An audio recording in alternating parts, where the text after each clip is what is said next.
presse bi sax ñun avant ñu koy jot notification bi ci presse bi lañ déggee que ni manifestation bi interdire nañ ko après ñu notifié ñu ko mais luñ ko interdire préfet lu mu joxe comme motif comme justification tegul fenn juridiquement l'arrêté préfectoral est illégal et arbitraire et politique purement et simplement politique parce que soo xoolee texte yu mu visé muy la constitution muy le code pénal muy aussi également la loi 7802 du 29 janvier 1978 texte yu mu visé yëpp soo demee ci constitution article 8 daf ñoo garantir suñu droit de manifester c'est un droit fondamental c'est un droit absolu inviolable moom président de la république mënu koo violer asatuma ak préfet nga dem tey ci li nga xamante ne mooy code pénal moom mooy régir moom mooy commenter l'article 8 de la constitution nga ñëw nag maintenant sur la loi 7802 loi boobu mooy wax ci lépp lu jëm ci réunion ci manifestation ci marche pacifique loi boobu moo ko tënk te loi boobu dafa wax lu leer dafa ne tant que les deux conditions ne sont pas réunies aucune autorité administrative y compris le préfet ne peut pas interdire un rassemblement public te condition yooyu benn bi mooy une menace réelle de trouble à l'ordre public te trouble à l'ordre public ñu ñëpp xam nañ lan la suñ jógee ci contexte politique bu méttee métti wala ñu jógee ci ay contexte religieux yu méttee ay jàmmaarloo am ay génocide am à la suite de cela nga bëgg a def manifestation loolu mën nañu wax ni y a une réelle menace de trouble à l'ordre public maintenant beneen bu ci topp mooy nga insuffisance de forces de défense et de sécurité pour s'y opposer ces deux conditions sont cumulatives et non alternatives cumulative mooy benn mënul dem sans moromam alternative mooy kenn ki su ñëwee rek mën na dem sans xaar keneen ki alors que ces deux conditions benn mënul dem sans moromam parce que notification dafa ne menace de trouble à l'ordre public mais waxul boolewul ci motif yi que ni dafa am insuffisance de force de l'ordre tey yéen ñi doon ñëw gis ngeen fii yëpp dañ ko bancariser ba ci bunt bi fi ñuy defee presse conférence de presse bi fii y a beaucoup de policiers ay camions policiers la fi teg fi rien que pour nous intimider soo demee UCAD aussi c'est la même chose man Colobane laa jógee pour egg si fii mais soo jëlee trajectoire Colobane place de l'Obélisque tey ba Centenaire fépp daf ko bancariser ce qui veut dire am nañu force de sécurité yu doy lu gënoon yomb kay yaa xayti mooy autoriser ko ñu ñëw mu utiliser toutes ces forces de l'ordre là encadrer ko ñu wax lu ñuy wax en tant que citoyen pare dem suñu yoon mais ils ne le font pas parce que lenn la ñu bëgg si ils ne le font pas parce que lu ñu bëgg mooy rapport de force te fa lañ jëm ak ñoom tey nag bon après concertation ak suñuy collaborateurs yenn kilifa wooñu ñaan ñu njekk ñu teg ko ci suuf waaye génn nañu wax ak askan bi pour wax ñëpp et nous prenons l'opinion nationale internationale à témoin et même vous la presse ne leen vendredi bii di ñëw tey suñ fi jógee léegi nous allons déposer une autre lettre d'information pour le vendredi 17 bi ñuy manifester boobu moom jarul sax ngeen ñuy laaj la question à savoir suñ ko autorisé ndax da ngeen di kii suñ ko autorisé avec ou sans autorisation nous allons arracher notre droit constitutionnel nous allons arracher notre droit fondamental nous allons arracher notre droit de manifester qui est un droit boo xamante ne kenn mënu ko violer loolu moom que ça soit clair ci ñëpp parce que période bu ñuy wax naan mbas meeg kii nawetaan yee ngi daw tey soo demee artistes yëpp ñu ngi tëgg ci boîte yi les places les plus populaires ñu ngi am ay nit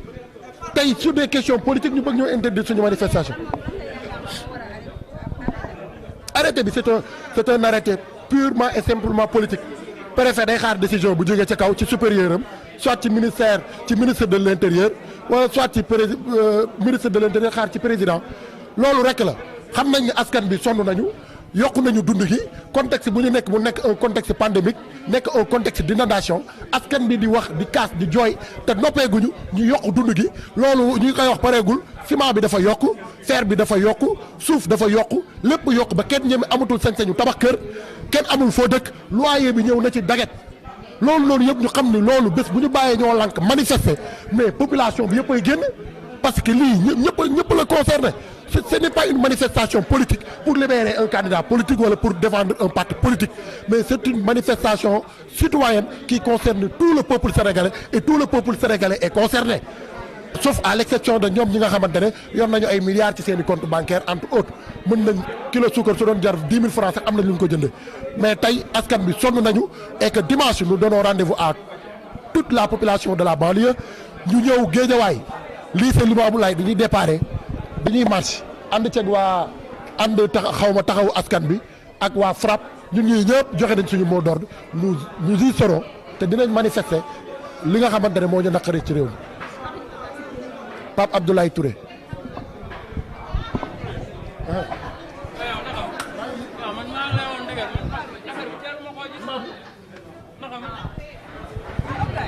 Ça c'est une camarade. Ça va.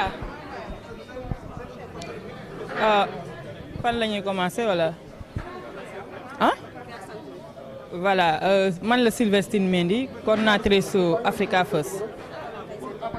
waaw suñu teewaay tey comme ni ngeen ko gisee mooy dañoo fas yéene woon a doxum ñaxtu jëmale ko ci cherté dund bi maanaam njëglu cher li dund gu cher li. waa léegi ba ñu préparé ba pare ba démb préfet ne ñu marche bi dootul mën a am te pourtant yónnee nañ ko bataaxal am na une semaine ak benn fan tey donc ñu ne lan moo waral loolu lan moo tax ñun ñu jaar fi ñu yoon yebal yëpp jaar nañ fa tënkoogu yoon léegi lan moo tax préfet tere marche bi du dëgg du yoon parce que ci liñ ko tënk yëpp li mu wax yëpp li mu cité yëpp Covid beeg trouble à l'ordre public loolu yëpp du excuse loolu yëpp du excuse parce que ñun tënku nañ ci yoon te bu waxee waxu Covid bi yàgg na fi te ñoom ñu ngi dox li ñu bëgg a dox ñu ngi def li ñu bëgg a def te teniruñu en compte askan wi donc ñu ne nag du yoon dañuy ñëw fii tey ñaxtu ko wax ko tey woowaale askan wi tey nag dinañ bàyyi doxum ñaxtu bi jàll parce que ay kilifa ñaan nañ te ci dëkkum moral lañ nekk ci dëkkum communication lañ nekk waxtaan ba jubóo moo fi nekk. bu loolu weesoo dañoo woo sénégalais yëpp pour vendredi ñu ñëw ci marche bi ñuy organiser parce que bu tey vendredi lañ ko reporté ak dimanche tamit ca Géejawaay marche fa nar a am Géejawaay dañuy woo askan wi yëpp tamit ñu génn parce que askan wi ñoom ñoo tax ñuy organiser lii ñoom ñooy dundu métit bi ñoom suñu njiit métit bi yëguñu ko te buñ ko yëgee tamit dañ ci teg seen tànk motifu marche bi mooy dundu gu cher gi lañ bëgg a ñaxtu ñu wan nguur gi ne askan wi sonn nañ askan wi mu jiite wi ñu jiite sonn nañ te su fekkee ne askan wee leen ñoral ngelawaay nañ leen may nopp déglu leen xam lan mooy seen bébét te seen bébét ñëpp xam nañ ko ñi Union européenne ñëpp xam nañ ne l'opinion internationale xam nañ ne Sénégal jamono ji métti na dund gi cher na te métti na ñu yokk ci mbënn mi bu ñëwee askan wi gën nañoo dee même bu mbënn bi nekkul woon fii sax askan dañoo sonnoon waxtuma laa nag ak mbënn mi bokk ci ak Covid bi. loolu yëpp buñ ko tënkee mooy askan waaye ngi yuuxu léegi ñun ñoo bëgg a yëkkati kàddu askan mu jëm kaw ñi ci war a jot ci pour ñu taxawu askan wi.